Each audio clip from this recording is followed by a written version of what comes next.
Hello and good evening, everyone. Thank you all so much for joining us for yet another week of the Upskill Forum. For those of you who don't know me, my name is Vince. I'm the CEO and co-founder of Agile Consulting Group, and I'm here with none other than Thaddeus, also known as TJ. I am the president and co-founder of the Agile Consulting Group. Welcome. Happy Tuesday, everybody. Happy Tuesday.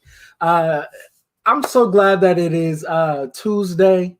One of my favorite days of the week. That's when we all get to park right here on Facebook Live and on Clubhouse, and we get to talk to our friends, the friends of Agile Consulting Group, and we're able to have just some awesome dialogue. So definitely one of my highlights of the week. I agree. Last Tuesday, I wasn't able to be here, so I really missed just, hanging out with everybody, talking about topics that are very important, very, very relevant. So I'm excited just to, for another Tuesday to kind of dig in and help everybody live agile. We missed you last week, TJ. It just wasn't the same without you, but we did have a friend of the Upskill Forum, Keisha Terry, who joined us last week for a dynamic conversation. And we're just thrilled. I don't know what Vince is laughing at. But thank you, Keisha, so much for filling in with us last week. Definitely good conversation. Absolutely. Very good conversation. Yeah. Very good conversation. So how was your week? My week has been honestly pretty good. Got some good leadership stuff going on that we've been talking about.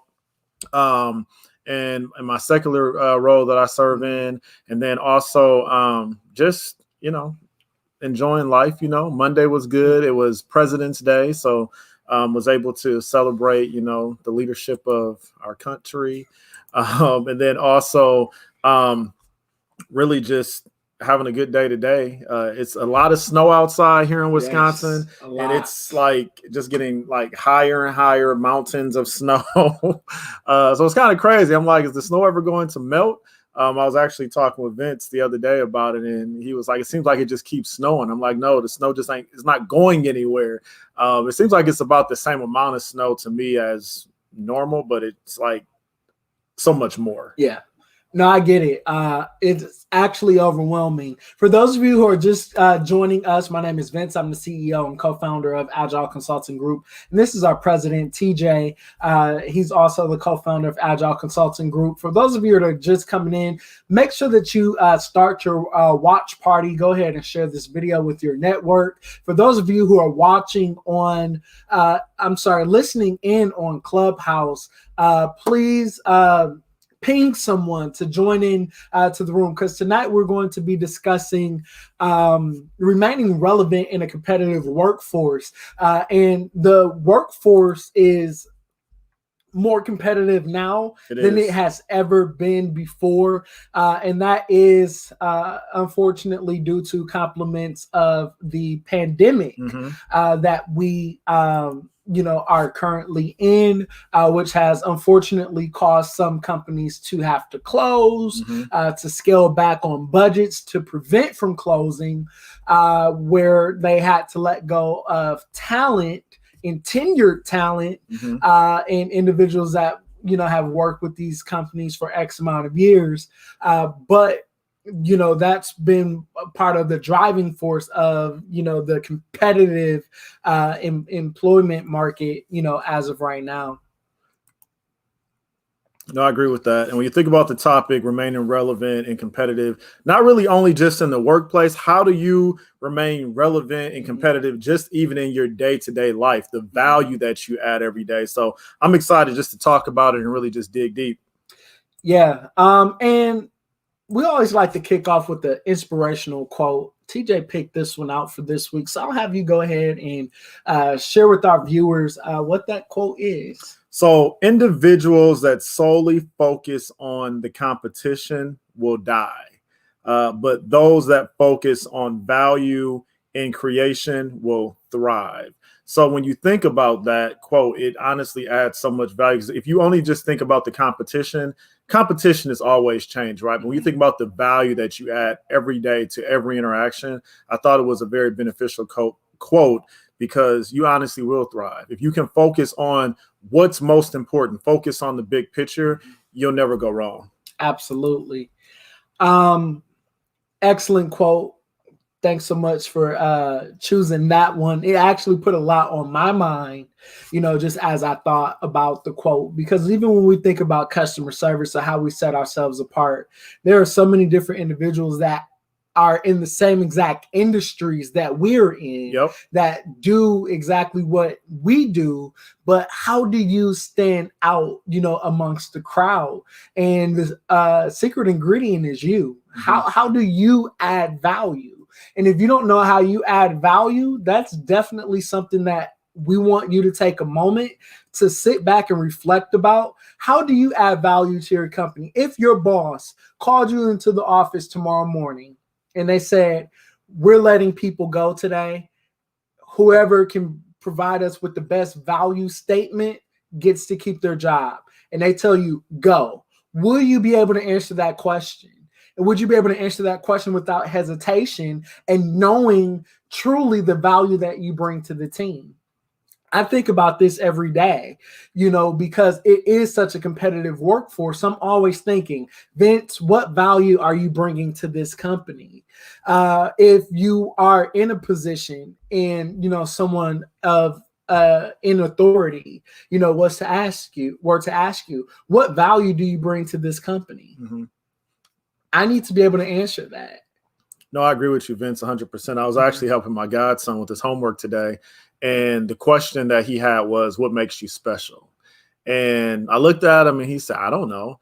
And I said, think about it. What makes you special? You're smart. You're intelligent.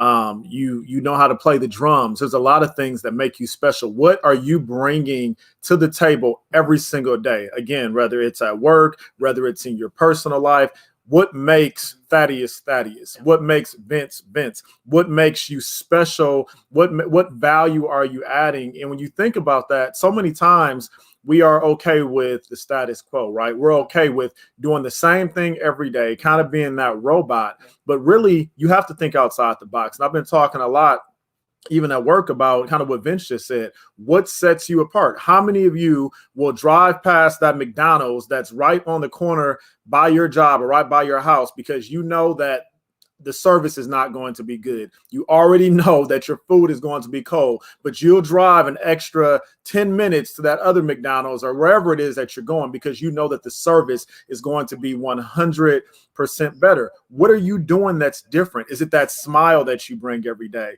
Is it the energy that you give when you're talking to the individuals that you interact with?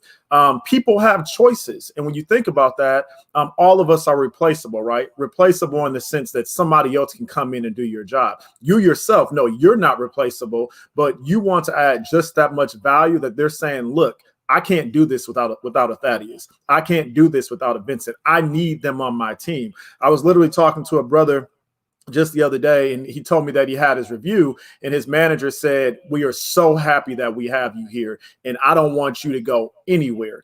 That speaks a lot of value. That speaks volumes to the value. It speaks volumes to that individual, what they're actually bringing to the table. I agree with that wholeheartedly. And I think we also have to get out of the habit of minimizing what it is that we truly bring to the workforce, because sometimes, we're so quick to think, okay, well, such and such can do this and they can do it better than I can. But that very well so may be true. I've come across so many gifted and talented individuals, but they're not likable. Right. Being likable is a value add. Not only are you good at your job, but I can get along with you. Right. I feel comfortable coming to you to ask you questions. I feel empowered by you. You have the gift of mentorship. Everybody doesn't have that. Right. You have some people that are just good at what they do, and they're not teachers. Exactly. They're not, individuals that you can rely on or that you'll feel comfortable, with going to. So jumping into our first point for tonight, it's enhance communication skills. Enhance your communication skills. How do you enhance your communication skills? Guess what? By communicating. But this isn't necessarily just verbally speaking. It is your written communication as well as your verbal communication. And I'll even throw a bonus in there. It is also to your body language, your physical communication. Are you rolling your eyes? Are you crossing your arms? Are you, shifting your neck, as you're talking to individuals? Like, what kind of energy are you giving off? Or are you giving off warm, welcoming energy? Are you a individual that, yes, you're stern. I won't even necessarily utilize the term stern. Sure. I would even go a step further and say you're assertive. You may be assertive in your approach, but guess what? Assertive doesn't mean nasty. Persistent doesn't mean that you're necessarily pushy. But those are some qualities that are needed in order to help you to become successful. But work on those communication skills. That is so huge. No, Vince, you hit it on the head. And when you think about communication, what I think you said that is so important, it's the right communication. People can communicate all day long, but again, are you nasty with it? Is your attitude bad? Even in the tone of an email, we just had a board meeting the other day on a board that we both serve on. And one of the other board members noticed that something was written in all capital letters. And she said, "Who are you yelling at?" It was an honest mistake. But when you're reading that, if it's in all caps, that means generally that you're yelling at someone. Communication is so key, and making sure that maybe in certain situations you may have to over communicate, right? You may have to make sure with certain individuals they're not going to get it. So I'm going to have to write this down. I may have to send a follow-up email. So the right communication is key to make sure that you are staying relevant, that you are doing the right thing as it relates to the people that you serve. Because honestly, if you're not communicating, it's like they say, out of sight, out of mind, people forget. So it's important that you really make sure you're kind of driving those behaviors home. Absolutely. I agree with that wholeheartedly. And be agile. You have to be willing to adapt to change.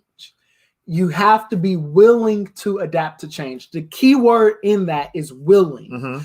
There needs to be a willingness to adapt to change.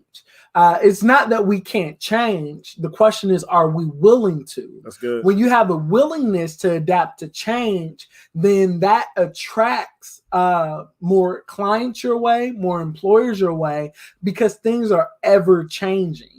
Or is it earth-shattering for you to be to have to make a change? Or are you, immediately feeling inconvenienced or as if you're being slighted? Or does that throw you off of track for the rest of the day where you're no longer able to be productive? So it's extremely important to be agile in the workforce, because when you're able to be flexible, being flexible means that you're able to be accommodating, and being accommodating means that you are so focused on the end result that the changes that may come your way doesn't knock you off course. And yes, you may not have all of the answers or all of the moving pieces, but being a part of being agile is saying, even if I don't have all of the moving pieces, even if I don't have all of the answers, I have enough data to at least get started.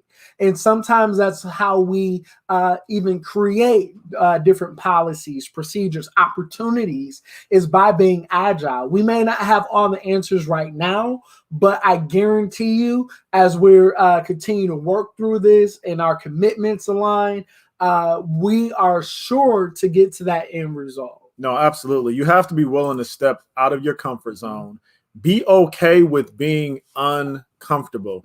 If I be honest, when you think about even this whole pandemic that we're in, right? This started in February, March of last year. I would have never thought that I would have been working from home for literally a year straight. I honestly thought, hey, this will be something this is the United States of America.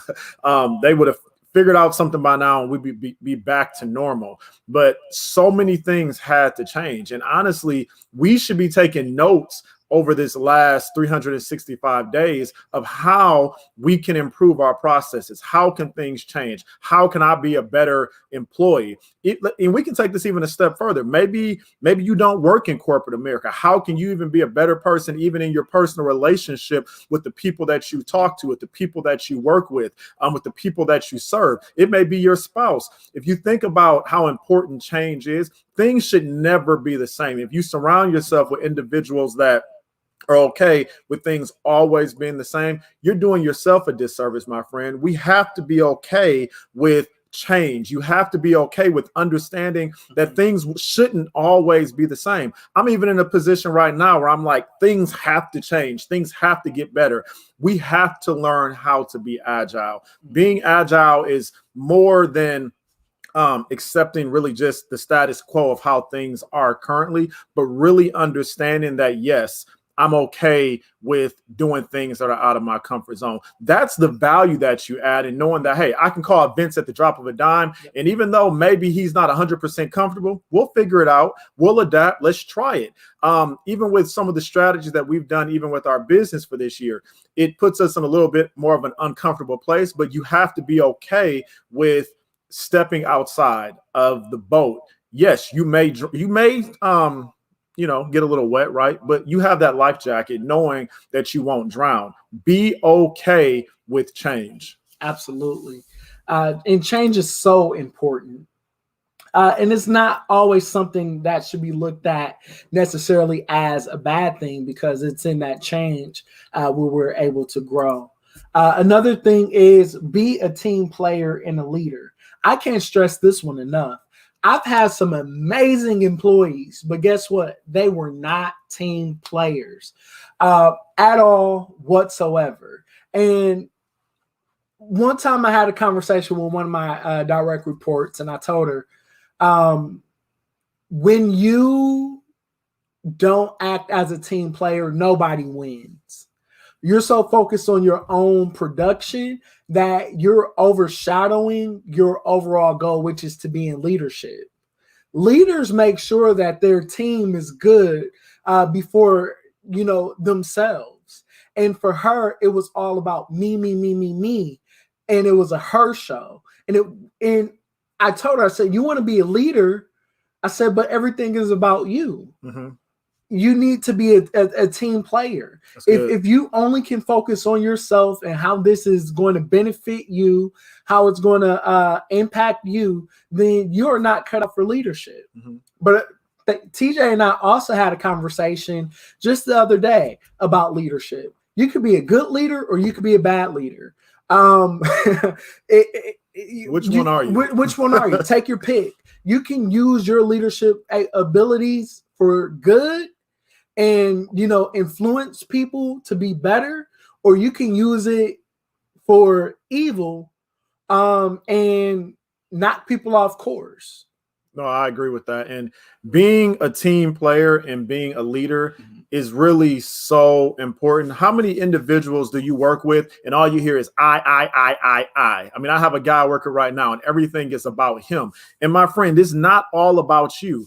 When you're working and you want to remain competitive, you have to show the value that you add. You are not the only individual on the team. The sun, you may not like this, but the sun does not rise and set on you. You have to be okay with being, kind of like we just said, agile. You have to be okay with sharing the stage, because honestly, like Vince just said, if the team does good, we all look good. If the team does bad, we all look bad. Even if we take this to sports, LeBron may be one of the key players on the team, but he has to pass the ball. He cannot do everything on his own. We could take this even a step further. I can hear some of you saying, hey, maybe I don't work in corporate America anyway. How can you even relate this to your personal life? Are you in a relationship with somebody and everything has to be about you? It's not just about you. Yeah. You have to understand that this person has feelings too. You also have to understand that the way you may see things may not always be the way that they see things. So how can you be a team player to make it work for the better good? In order to be successful in any area in life, you need to learn and understand the law of reciprocity. You can't be a taker and never a giver. You can't always just be a giver and not know how to receive, because that can also rub individuals the wrong way as well, even though you're giving and they have the desire or the ability to give back to you as well. Understand and learn the law of reciprocity and create that cycle. And that's how you develop a strong network, which we'll get into a little later. And upskill yourself. What does it mean to upskill? That means that you are teaching yourself. Teach yourself new skills. Teach yourself things that that may be of value to you. It may not even necessarily apply to that particular role that you're in, but learn something new. I'm going to tell you guys a secret. I got promoted practically almost every single year. I was 19 when I started my career. No, I was 18 when I started my career in banking. And as I was 18, started my career in banking, I worked my way from a part-time teller to a branch manager. I was I got promoted right before my 23rd birthday. So technically I was 22, but a few weeks later I turned 23. I was the youngest branch manager in the entire company history.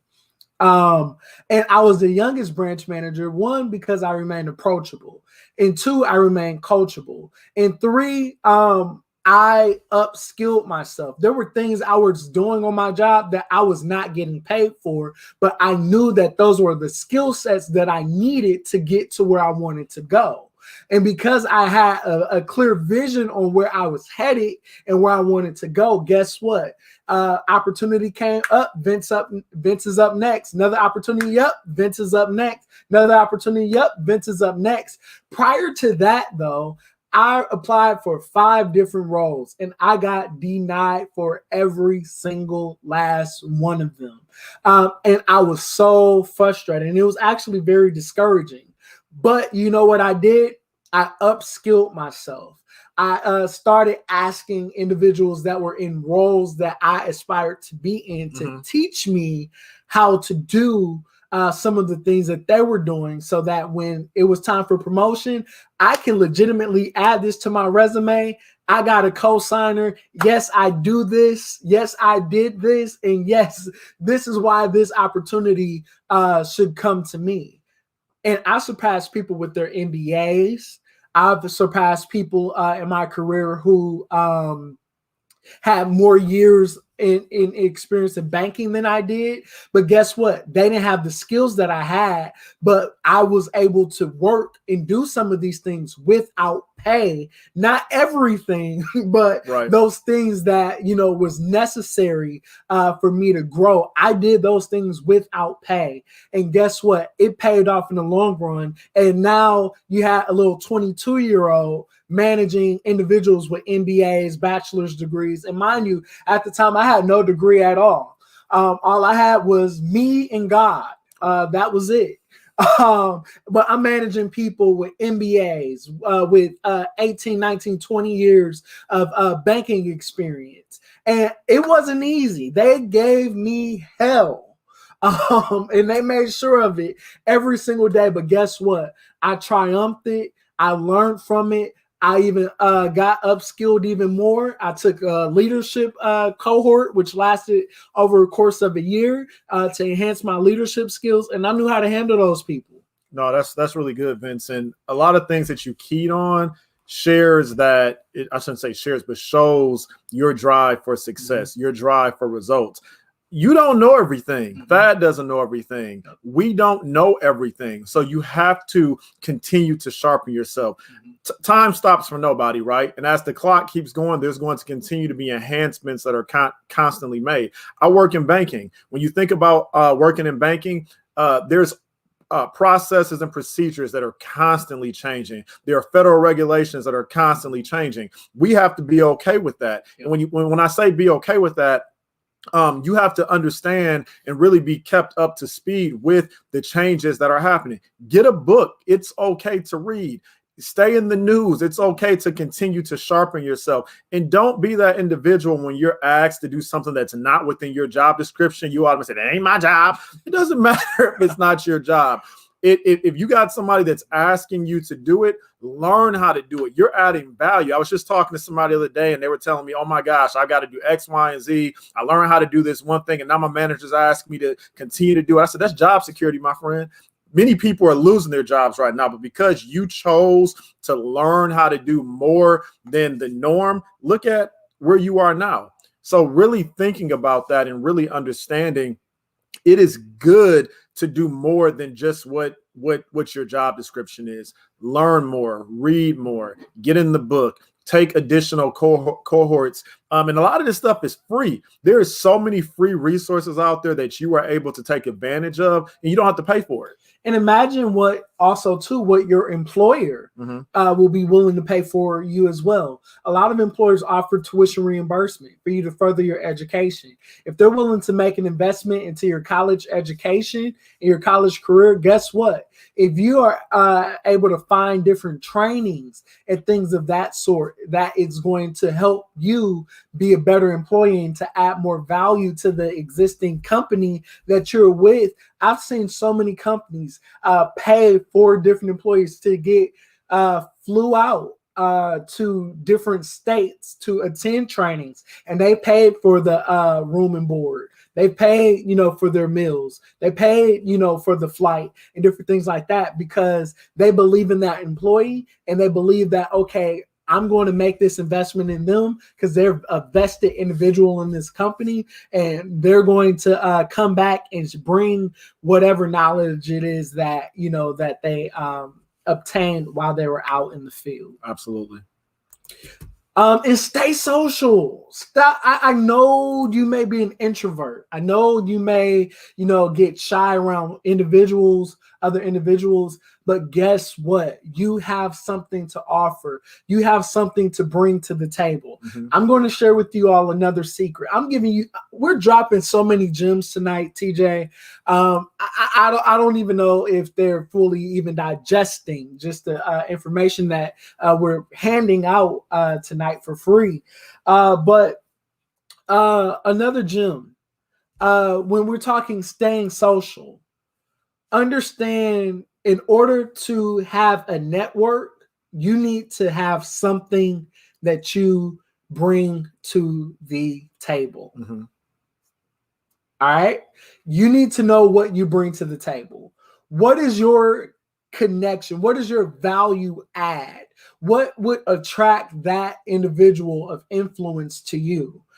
My whole career has been in banking. So for me, being a lender has attracted individuals to me because of my industry knowledge. Right. Guess what? People need loans. I may not be a mortgage loan processor, but guess what? I work in banking, so I know one. Right. I may not be a auto loan specialist, but I work in banking and I know one. And I can get you connected to who it is that you need to be connected to. So start even thinking about your industry and how you can connect different individuals. That connection may not always necessarily come through you directly, but you may be able to lead them and give them a lead to someone where they can even establish a relationship with them, and they'll remember you as that liaison and that connector. So it's not necessarily all about even to what you have to add. It could be the fact that you know people. And don't be afraid to even sometimes if you see that they're in a particular industry or they may have a specific need. If you have a really good connection with somebody, don't be afraid to name drop in that situation. I know, hey, a very good friend of mine, TJ, is an expert in stocks. And I think that he could be a really great help to you. Absolutely. And that's a connection made right there. No, I couldn't agree with that more. I think about a brother of mine who for a brief moment was actually unemployed, and he didn't even apply for this job, and somebody reached out to him, a vice president of the company, that said, "Hey, I keep you in my back pocket, and I want to know if you're interested in coming to work for us." Because he was connected, because he, had added value, they sought him out. And they didn't even know that he was actually looking for employment. But because of the interaction that he had with them when he worked for them or was around them, he added that much value that they're like, what can we do to get you on our team? It's things like that that really adds value and really shows like they need you and they want you. And it's nice when you can come to the table, and we'll actually talk about this in a few minutes, even on how you climb the corporate ladder, when you can come to the table and say, this is what I want. This is the only way I'm moving. And they'll give you sign-in bonuses, give you money to walk in the door because they want you. How do you stay competitive? Just by using these steps. You have to stay social. You have to know individuals. A lot of times it's not what you know, it's who you know. A lot of times, even with that, you can be trained for the job. You can be trained on how to do it and get that skill set. But if you are able to be, connect with individuals, they'll connect with you. And honestly, the rest is history. No, excellent points, TJ. And I can attest to that as well. Being nice, friendly Vince, CEO of another financial institution. And guess what? I interviewed with them. And the president of that financial, he said, Vince, you got it. You got it. You have the it factor. And I didn't know what he was talking about at the time, but he told me you have the it factor. And it was by me being social. He said, I can't teach what you have. I can teach you banking. That's it. I can teach you any area of banking, but I can't teach you how to have what it is that you have. You have an appeal. You have a draw. And guess what? They brought me in and they gave me a signing bonus to even start with their company. Which I was so grateful for. And they gave me a significant salary increase for coming to their company. But those are the types of things that can happen for you by staying social. So guess what? Everything that we're talking to you guys about tonight, we're not just pulling something out of a magician hat. This is things that we've actually lived, that we've actually practiced, that things that we've actually done, and we found tried and true. So these aren't even nuggets that we're sharing with you all that, just to be on live or on Clubhouse and just talking to you guys. And I think one piece that's really important to me, Vince is being really humble, but he literally did meet with a CEO of a major financial institution. This isn't like, some mom and pop bank. The CEO walked in, they recruited him, literally gave him a signing bonus, was like, what can we do to get you to our team? It was because not that he was in the right place at the right time, because I'm sure there were other individuals around, but there was something about Vince that they wanted him because he was there, because he knew how to talk, because he was engaging. He could have said, look, go talk to my staff. I'm busy. I don't have time. But he made sure, and he didn't, to my knowledge, you didn't know that was the CEO. I didn't. They actually came in under a shell company. So I had no clue who they were. I was just being consistent in who I am. And that is what opened up the door for that opportunity for me. No, that's huge. Yeah. So I was blown away. And find your specialty. I know we like to be Jack and Janes of all trades, but we need to become a master at something. Know your lane, learn it to the best of your ability, master it, and then move on to something else. But find your specialty and be fine with that. There are multi-talented individuals. Look at Beyonce, singer, investor.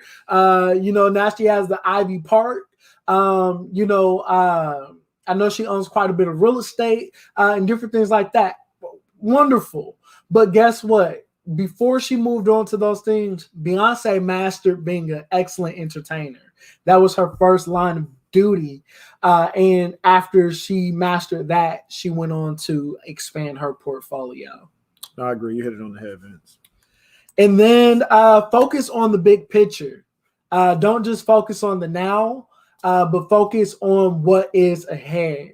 If someone asks you what is your 5-year plan, or where do you see yourself in 5 years, be prepared to answer that. Start asking yourself these questions. Don't wait until you're in front of employers and you're at the interview to start thinking about these things. Start thinking about it now, so that whatever career opportunity it is that you accept or that you're presented with, it aligns with where you're headed. A lot of times we deviate and we get knocked off course because we're accepting any opportunity that's thrown at us. That's right. That's a no-no. Knock it off, cut it out. Actually take the time to put together your 5-year plan. Where do you see yourself in 5 years? And what are the necessary steps you need to take in order to accomplish that goal? No, I love that. And when you think about focusing on the big picture, I want to key in, everything is not about money. Money is good, but is it the right money? Because oftentimes, I can speak for myself, I took a position because I wanted more money, and I absolutely hated it. I lasted in that role, I think 3 months. Okay, 2. And it was a substantial pay raise, but I was literally miserable in the position. I was not focused on the big picture. I was thinking, this will be more money. This is going to be great. And honestly, I had to take a couple steps back. I ended up reapplying for the role that I left. I was fortunate that I added value in the role that I was in, and the leadership of that department allowed me to come back. And I was humble and thankful to come back. But when you really think about that, should I not have, added value, not have been an excellent employee, they could have told me, no, the door is closed, you left. But think about not letting it all be about money, because oftentimes we will jump at the first dollar that's given to us. And then you get in that position, or have that opportunity. Like, what was I thinking? Think about the big picture. What are you trying to do? Like Vincent said, what are you looking to do in the next 5 years? How will this affect my family? How will this affect the things that I'm trying to accomplish? Because you may jump out of the boat and you will honestly drown if you are not focused on the big picture. Absolutely. I agree wholeheartedly. And TJ might kill me for even saying this, but with that role that he was in, that was an upper 6-figure role. This wasn't, I'm sorry, I'm not trying to tell your pocketbooks, but I'm just letting you know the level of success he and I both have obtained and reached in our professional careers. But even then, in those roles, it doesn't necessarily, just because it's 6 figures, it doesn't make you happy. That may not be the right role for you. Just because, yes, 6 figures sounds great, but you have to also understand the sacrifices, the amount of stress that comes with that. And are you able to even manage work-life balance? Oh, I agree. And don't go asking him for any money, because I'm sure he'll tell you no. All right. So thank you all so much for tuning in. We're now going to open the floor for questions and answers. For those of our friends that are with us on Clubhouse, we're going to get to your questions and answers once we come off of Facebook Live, but we want to open up the floor for any of our Facebook viewers to ask any questions or leave any comments. Tiffany Rogers Griffin, you're not lying. I would drive for good customer service. Absolutely. If you have great customer service, individuals will be willing to drive to get to you. Sam Hogan was in agreement with a lot of things that were shared on tonight, and saying very well said. So thank you so much for those comments. So we're going to kick it over to the announcements. So registration for Secrets to Earning Your Worth webinar is still open. You heard just some of the testimonials that were shared tonight, just with my professional development, as well as TJ's professional development. These are practical steps that are shared by industry professionals. We have a professional resume writer who actually just obtained his certification in the resume writing industry. We also have talent acquisition specialists, HR professionals, LinkedIn coach and specialist who actually has a master's in communications. Myself, yours truly, talking to you all about personal branding and how to go about solidifying your brand and being able to speak to it with confidence so that when you walk into the room, people heads turn, employers stop in their tracks and they want to know, who is this individual? Mm-hmm. Because we all should be striving to become someone that you should know. So make sure that you register for this webinar, Secrets to Earning Your Worth. It is an on-demand webinar, so that means that if you can't watch it today, there's time for you to select the time slot for tomorrow or the following day, if that better suits your availability. And then definitely meet us here every Tuesday at 6:30 for the Upskill Forum. You can join us on Clubhouse. We spend a few minutes after the live talking to the participants on there. But definitely, if there's topics that you would like to talk about, we want to hear from you. Drop it inside of our DM. Send us a message directly through the Agile Consulting Group on our Facebook page. And schedule your one-on-one consultation today by emailing us at engageus@agileconsultinggroup.com. Someone from our team will get back to you immediately with a response. We will be so ever delighted to consult with you on your business needs or your professional career development goals that you have before you as well. And then join our private group on Facebook. It's for professionals and entrepreneurs where we share tips with you on really how to live agile, any updates and things that we have. So definitely follow us and join that private group. And like us on Facebook and LinkedIn. Make sure to follow us on Instagram and subscribe to our YouTube channel at Agile Consulting Group, where you'll receive updates for when we are live, when we are hosting events, and how you can get connected and stay connected with us.